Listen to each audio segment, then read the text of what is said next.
Berkeley, California, on the way to our concert. And look at this, 5G small cell right in the middle of neighborhoods. Jehovah's Witness, houses over here, houses, neighborhood.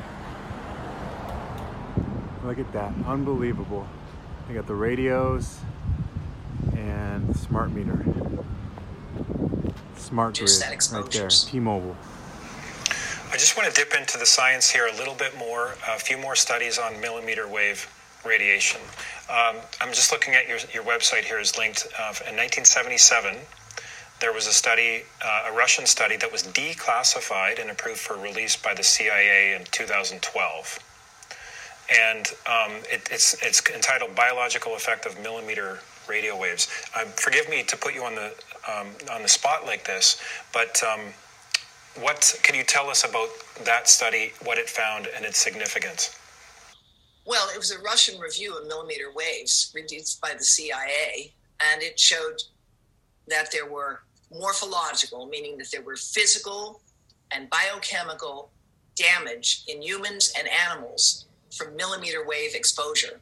It's evidenced in the skin, in the organs, in the blood, in the bone marrow, in tissue, and in enzymes. So it went, if you will, from the level of the whole body, into the level of the bloodstream, into the level of tissue and nucleic acid metabolism, showing a wide array of biological Department of Defense from demonstrating the 5G weapon that works at about 95 gigahertz, but it's within the 5G range, and it's the same frequency as you're going to get from the 5G antenna that might be pasted on your building.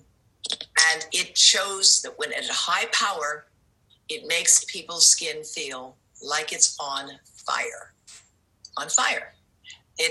Now, it's a very effective means of crowd control. And the Pentagon has bragged about it. The question we have to ask ourselves is, so you're going to have these antennas on your building, and they're going to be at a lower power. What if someone decided to take it over and make it a higher power? It's also, by the way, a rather effective listening device, but only close in. There are so many different double-edged swords here. This is a wonderful technology for medical and military and industrial use. That's where it belongs. I don't want it in my grandchildren's bedrooms. Right. And not only what you just said, but also the 5G infrastructure is beam forming, is directional. They can point it at specific targets. The weapon only works by beam forming technology, so that it takes a beam and concentrates it into a small area to focus on those that you want to control. And by when they get within that beam, they have the sensation of the skin being on fire. The 5G from the wireless radiation that's being proposed would have a similar beam-forming component because it has 1,000 simultaneously operating antennas that can send and receive at the same time. That's what makes it be able to go so much faster. It's like having a 50-lane highway that can go about a half a mile, as opposed to what we have now, which is a 10-lane highway that can go 3 miles.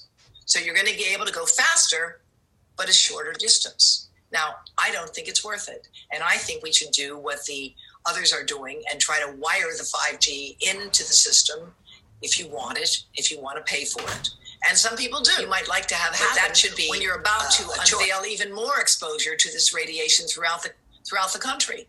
In order for 5G to work, you will need antennas every few hundred yards. And you will need to cut down trees because it doesn't go through trees very well. Mm-hmm. And you will have to allow them to be placed sometimes right at your window. And that system will be built with housing, and in higher end neighborhoods, it will look like a fancy tree lamp. But it will be containing 3G and 4G in the beginning. So you're going to take the more powerful signals of 3G and 4G, bring them from the mountaintop into your bedroom window, waiting for the 5G to get turned on, which will not be turned given on enough, for a while. Research and awareness, and if they actually did a study, right, they would it's going to come to a point where they won't be able to continue to do this. Do you see this bubble bursting? They have children too. Yeah. I think, and I've already been, people are reaching out to me from inside the industry now, asking me to do something more. Yeah. I said, come on, guys, you know what to do. Yeah. I'm not, you know what to do. I met with people. Google has something called the Fiberhood. They wired St. Louis. They wired Chattanooga. They have the fastest internet speeds of any cities in the United States because they're wired. You can have mobile broadband in cities. The cities can provide broadband to all of their citizens. The digital divide will go away if you do it, so long as it's wired to and through the home. Yeah. If you make it wired up to just the way we have now, then you're going to be setting a base for wireless. And as Blake Levitt has warned, it will be a disaster. We don't want to create a foundation for more wireless. We want to insist on broadband, wired internet to and through homes and schools. And in schools, we know from the backlash among teachers and parents, children do not learn well if they're on a computer all day long. They do not. And more, just like the Silicon Valley guys send their kids to Waldorf schools, where computers are not allowed until age 12, more and more parents are understanding you want to limit children's use. You want them to be digital citizens. You want them to learn how to code. You want them to learn how to be makers and do technology, but you don't want to do it to the exclusion of their ability to go outside and play and get their feet muddy. That's an important part of being a kid too. Yeah. And our children are losing that. We have all sorts of problems associated with the fact that kids aren't being more mobile, including obesity. Now, of course, that's related to processed foods and a whole bunch of other things. But this is certainly one of the factors. And if we can understand, if the school administrators could understand, they've been snookered. They've been snookered, frankly, by Betsy DeVos and her compatriots, who for years have looked at the public schools as nothing other than a market where they can push computers so that ultimately they will replace teachers with computers. And when the Los Angeles schools went on strike, they said the children are going to learn because the computers are there. Children don't learn from the computers. They learn with